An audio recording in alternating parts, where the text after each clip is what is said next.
Hello, my name is Kelly Welsh, and today I would like to talk a little bit about teacher dispositions. I would like to talk about my strongest dispositions, my weakest dispositions, and finally, the dispositions that I think that every professional educator should possess. I believe that I have two very strong dispositions, the first of which is reflection, and the second of which is high expectations.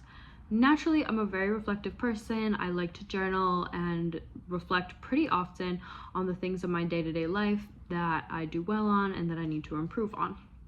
Right now I work as a special education assistant, and so I do have the opportunity to reflect on my work and set specific goals as well as to where I can improve, things that I can be doing better, and where to keep up with things that I believe that I'm doing well.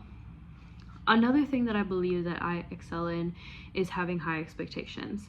I think that part of the reason for this is that the first year that I worked at the school I currently work at, I worked with a teacher who set very high expectations for her students from the day that they first walked in the door.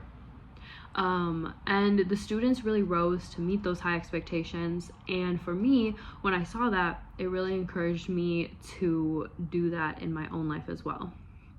And so now I can see when I step into a classroom to either sub or when I work for a small group of children or even just one-on-one, I set that expectation very high and the children do rise to meet it, which is very cool for me to see.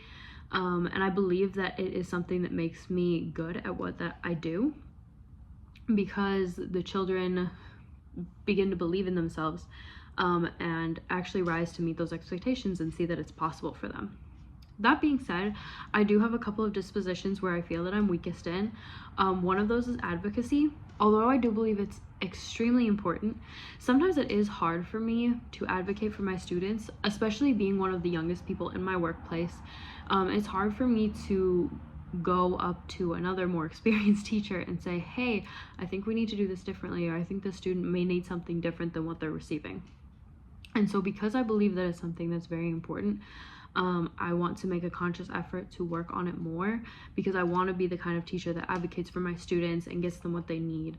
I know that sometimes teachers are the biggest advocates for their students, especially if they don't have parents who are super involved at home.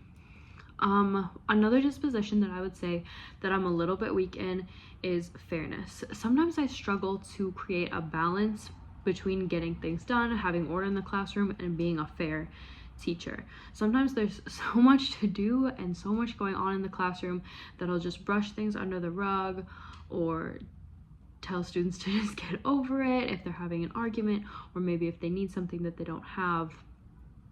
Sometimes that gets lost in just trying to create an orderly and functioning classroom. However, I do believe that this is very important, and I would like to improve upon this by creating different systems that could work, maybe to solve disagreements, to solve arguments, and to get every student what they need. Finally, I would like to finish this video off just by talking about a few of the dispositions that I think are most important for educators. I would like to start with high expectations. I did say that that was something I was confident in, but I do believe that high expectations that are coupled with compassion really go a long way with students, because students can only go as far as meeting the standards that you set in your classroom. Another disposition I think is very important is having good relationships in the workplace. That would be with students, coworkers, and their families, because what we really want in a school is to encourage good communication, empathy, and that will make a good positive change. Finally, I think that it's important to be constantly tweaking and changing methods after our reflection.